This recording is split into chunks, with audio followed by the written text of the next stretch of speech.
Okay, I'm going to do a super duper quick video on my buggy that's for sale. It is it's titled as a 1967 Beetle. It's an early Empi Imp body.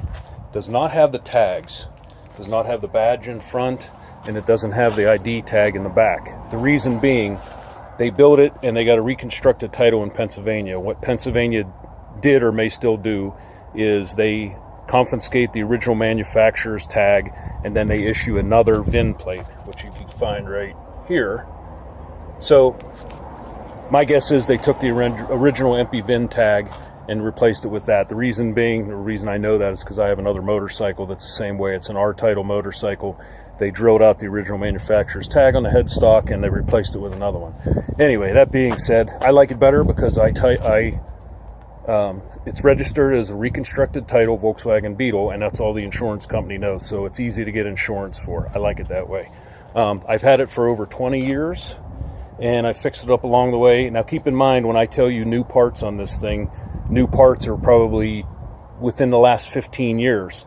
Keep in mind, I only put about 5,000 miles on this car in the last 10 to 15 years.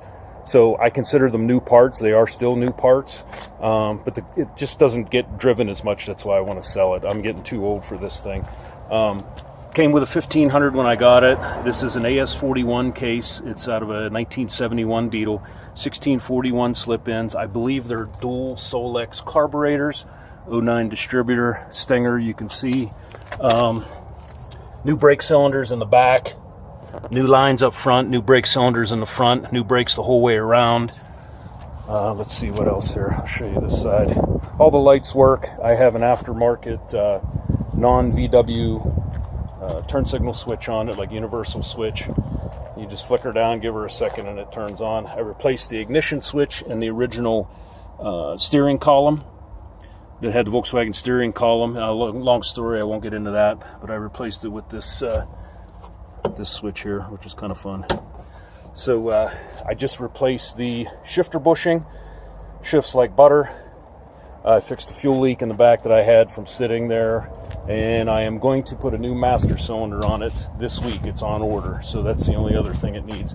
Like I said, a lot of new parts, and you know, and I consider new, you know, put in the last 10 or 15 years, but I've barely driven the darn thing. So, but it was built correctly. Oh, new tie rods, complete system. You can see the new brake lines there. So a lot of new parts on this car. Starts up and runs great. Like I said, I'll start it up here for you in a second, but I can't drive it because the brakes are about spent. Because I put last season, I put the old new brake cylinders in the whole way around with the lines. My son helped me bleed it out, and the master cylinder was not bleeding out. So like I said, that's got to be replaced. Other than that, just a bunch of little things like the e-brake doesn't work. Stupid little things like that. If you want to know more about it, please call me 814 or text 814-241-5567, and I'm in Western Pennsylvania. Oh, and the tires are a little old. They're about 15 years old. There are no dry rot, no cracks. The tread is still good. That gives you an idea of how much I drive the damn thing. Look, the nipples are still on. So that gives you an idea of how much it's been driven. You know, I do get it out every summer, and but I really don't drive it that often because it's either raining or it's cold or whatever. So anyway.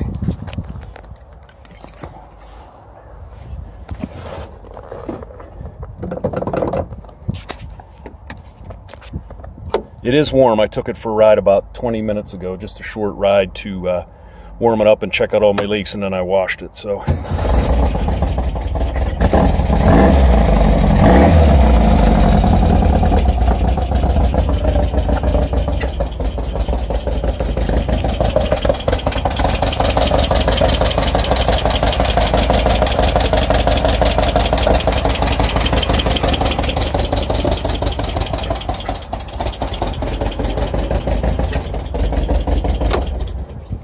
All right, anybody interested, again, call me, 814-241-5567.